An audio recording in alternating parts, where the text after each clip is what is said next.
1994 թվականին ՄԱԿ-ի գլխավոր վեհաժողովի կողմից սեպտեմբերի 16-ը հայտարարվեց օզոնային շերտի պահպանության միջազգային օր։ Օզոնն այն կարևոր տարրն է, որը մեզ պաշտպանում է տիեզերքից եկող վնասակար նյութերից, այսպես կոչված աստղային փոշուց։ Երկրագնդի մակերևույթից 10-ից 16 կիլոմետր բարձրության վրա գտնվող օզոնային շերտը համարվում է երկիր մոլորակի պաշտպանիչ վահանը, որը վնասազերծում է Արեգակի ուլտրամանուշակագույն ճառագայթումը։ Օզոնային անցքերի միջոցով Արեգակի վրա տեղի ունեցող պայթյունների ուլտրամանուշակագույն ճառագայթներն անարգել ներթափանցում են երկիր, առաջ բերելով բազմաթիվ հիվանդություններ, հատկապես վտանգելով սիրտանոթային հիվանդություններով տառապողների վիճակը։ Օզոնային շերտի քայքայմանը նպաստում են որոշ քիմիական նյութեր, հատկապես սառնարաններում, մոտորակիչներում, աերոզոլներում օգտագործվող ֆրեոնները, կրակմարիչներում օգտագործվող հալոնները եւ գյուղատնտեսության մեջ կիրառվող մեթիլ բրոմիդը։ Ներմուծող երկիր են այնպիսի սարքավորումների կլինեն սառցարաններ, օդորակիչներ, աերոզոլներ, որոնք որ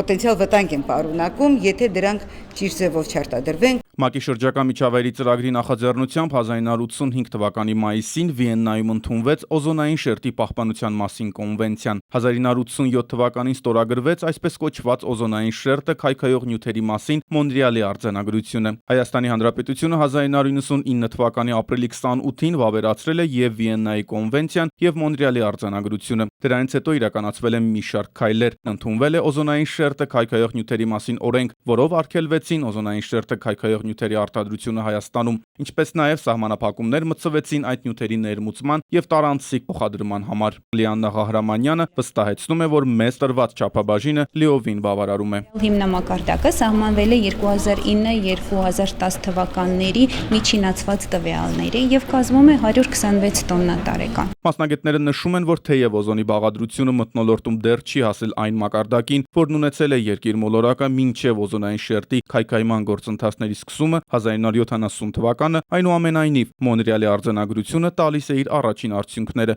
եւ օզոնային շերտը աստիճանաբար վերականգնվում է։ Հայաստանը մինչև 2030 թվականը դեռ ժամանակ ունի վերահսկել ու կանխել նման նյութերի նկատմամբ պահանջարկի աճը։ Ցավոք, հայկական շուկայում քիչ չեն օզոնային շերտը քայքայող օդորակիչներն ու սառնարանները։